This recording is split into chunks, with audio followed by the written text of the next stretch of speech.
L'intervento di oggi parte da una provocazione. Da una parte abbiamo delle sfogline di Castelfranco Emilia che hanno preparato 1 quintale di tortellini per i comuni colpiti dall'alluvione. Dall'altra parte abbiamo un robot tortellinaro, che è un'immagine che ancora non esiste, creato con ChatGPT, però mancherà poco tempo per avere un robot in grado di fare dei tortellini meglio e più velocemente delle sfogline di Castelfranco Emilia. Però che senso ha questo? Ci è utile? Allora il racconto di oggi è un viaggio tra i numeri per capire come sta l'artigianato, come sta evolvendo, come sta cambiando anche verso il digitale con l'attenzione alla sostenibilità, l'attenzione a incrociare i grandi cambiamenti in atto, che sono sì quelli del digitale, ma sono anche quelli dell'invecchiamento della popolazione. Teniamo presente che ci avviamo ad avere una regione abitata soprattutto di anziani. Quindi l'artigianato sta crescendo, stanno nascendo nuove imprese in grado di intercettare questi cambiamenti, ma soprattutto sono imprese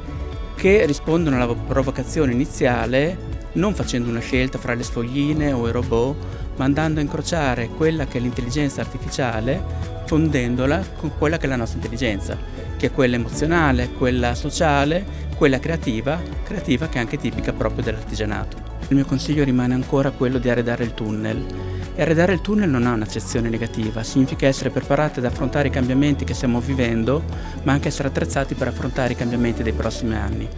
Noi in realtà del futuro non sappiamo praticamente nulla, sappiamo solamente che non avviene proiettando dei numeri in avanti, cioè non segue delle traiettorie di tipo lineare, ma passa attraverso dei momenti di rottura, di discontinuità, che possono essere dettati da fattori esterni, pandemia, la guerra, il digitale, ma possono essere anche dettati da noi, dalla nostra capacità di intercettare questi cambiamenti e di governarli. E l'altra certezza che abbiamo del futuro è che sarà diverso ma non necessariamente peggiore. E già oggi abbiamo tutta una serie di numeri che ci fanno capire che sarà un mondo veramente ricco di opportunità, per chi ha idee, competenze, coraggio, per chi ha voglia di mettersi in gioco. Ma già oggi, senza utilizzare l'intelligenza artificiale, ma semplicemente incrociando tutte le banche dati che abbiamo a disposizione, i numeri veramente ci raccontano tantissime cose. Tanto per fare un esempio, se un'impresa decide di esportare,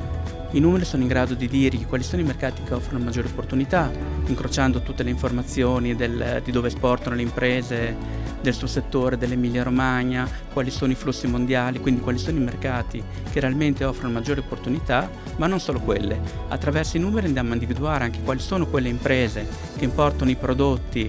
magari delle sue concorrenti e quindi sapere anche a chi rivolgersi e magari incrociando altre banche dati sapere anche se quel partner dal punto di vista finanziario è affidabile oppure no. E tutto questo solo in pochissimi secondi solamente incrociando delle banche dati.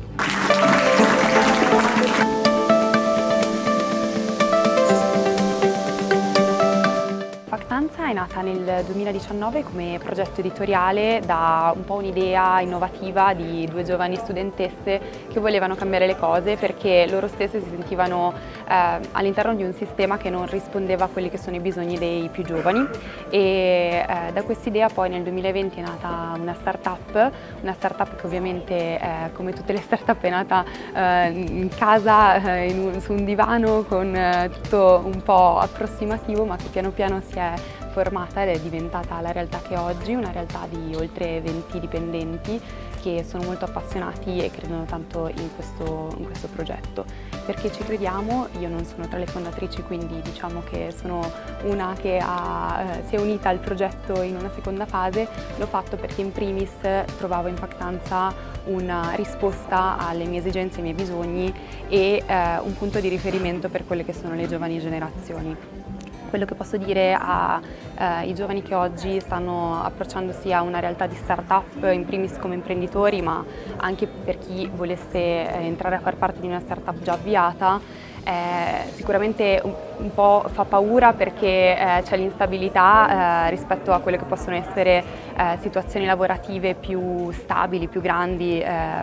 però c'è anche una grande opportunità nel far parte di un progetto che può effettivamente cambiare le cose, che da una piccola realtà casalinga può uscire e arrivare a milioni e milioni di persone, e credo che così possiamo fare effettivamente la differenza.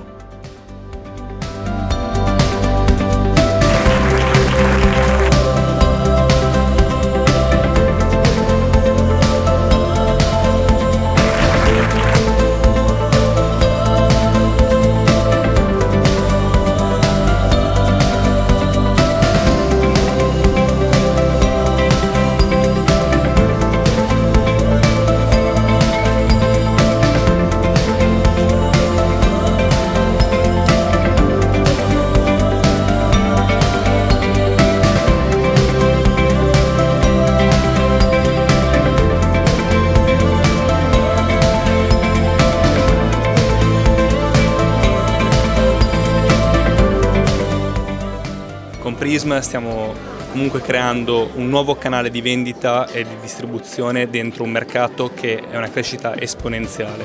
Stiamo lavorando sul breve termine con delle tecniche di massima scalabilità, lavorando con dei partner che sono già presenti su centinaia di milioni di prodotti, o veramente diventeranno miliardi,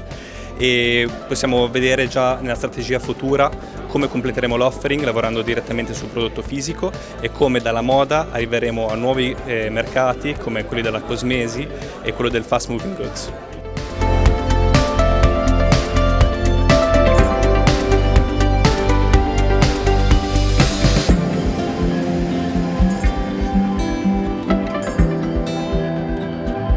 Sono Dario Alberto Magnani di TOC SRL. Noi produciamo le armature del futuro, utilizziamo materiali reattivi che irrigidiscono all'impatto e produciamo equipaggiamento protettivo di altissima gamma ad un prezzo comunque sostenibile e alla portata di tutti. Vogliamo arrivare a mangiarci una buona fetta del mercato su scala globale. Su alcuni settori già siamo venduti in tutto il mondo anche con distributori esclusivi, e vogliamo arrivare a diventare sempre più grandi e a produrre anche conto terzi, introducendo la nostra tecnologia in equipaggiamento di altri marchi.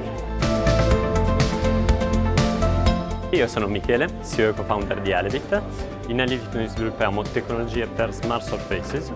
e sensori touch estremamente affidabili per realizzare smart surface su qualsiasi tipo di materiale, quindi materiali compositi, vetro, ceramiche, legno, in modo affidabile con un design moderno. Quello che vogliamo fare è innovare come noi consumatori interagiamo con i prodotti di uso quotidiano, e partiremo dall'automotive per andare a risolvere il problema della massiva implementazione di touchscreen all'interno delle auto. Il nostro obiettivo è quello di poter, all'interno di qualsiasi prodotto di consumo, andare a inserire nelle superfici dei materiali interfacce che possano interagire col prodotto, aumentare la perceived quality, la qualità, la circolarità dell'economia, introducendo tutti i valori che uno che produce un prodotto di consumo per le persone, dall'automotive alla domotica al gaming, possa desiderare di avere con cui interagire.